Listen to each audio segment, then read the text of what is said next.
Hi. గోవు ఆవు కడుపులో మొత్తం 7 ఫ్యాక్టరీలు ఉన్నాయన్న విషయం తెలుసా మీకు? అవి ఏమేంటో చూద్దాం. ఒకటి పేడ. ఇది ఎరువుల ఫ్యాక్టరీ చేస్తుంది. పేడతోటి ఎరువు తయారు చేయొచ్చు. తర్వాత 2 గోమూత్రం, క్రిమి సంహారక మందులు తయారు చేసుకోవచ్చు దీంతో.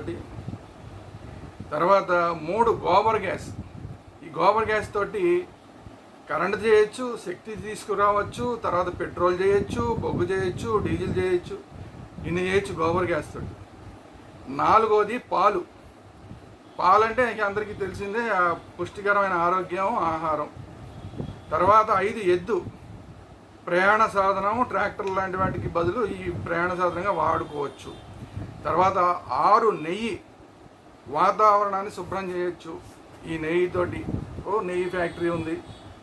తర్వాత ఓజోన్ పొరని అది అరిగిపోకుండా మనం కాపాడుకోవచ్చు.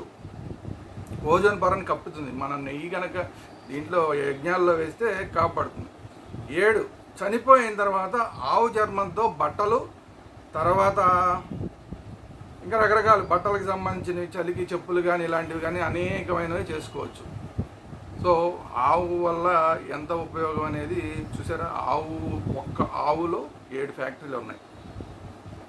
పేడ, గోమూత్రము, గోబర్ గ్యాసు, ట్రాన్స్పోర్టు, ఎన్ని 1 2 7 ఫ్యాక్టరీలు ఉన్నాయి ఆవు కడుపు.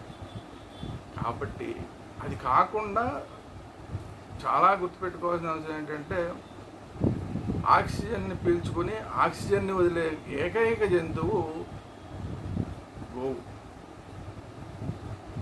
మిగతా ఏవైనా సరే కార్బన్ డైఆక్సైడ్ వదులుతాయి, ఆక్సిజన్ పీల్చుకుని కార్బన్ డైఆక్సైడ్ వదులుతాయి. కానీ ఒక్క ఆవు మాత్రమే ఆక్సిజన్ పీల్చుకుని మళ్ళీ ఆక్సిజన్నే వదులుతుంది. దానివల్ల ఆక్సిజన్ కొన్ని వేల లక్షల గోవులు అలా ఆక్సిజన్ని వదిలితే ఎంత పర్యావరణానికి ఎంత మేలు జరుగుతుంది ఒకసారి ఆలోచించండి. ఆవుని తిందాం అనుకునే వాళ్ళు 1కి 2 సార్లు ఆలోచించండి. ప్రపంచంలో ఇంకే జంతువు లేదు ఆక్సిజన్ తీసుకుని అన్ని జంతువులు కార్బన్ డైఆక్సైడ్ని వదులుతున్నాయి. దానివల్ల మనకి నష్టం జరుగుతుంది. కానీ ఆక్సిజన్ పీల్చుకుని ఆక్సిజన్ వదిలే ఏకైక జంతువు, మనకి ప్రాణవాయువునిచ్చే ఏకైక జంతువు ఆవు, గోవు. కాబట్టి గోమాంసం జోలికి ఎవ్వరు వెళ్ళకండి. ఇది మహాపాపం.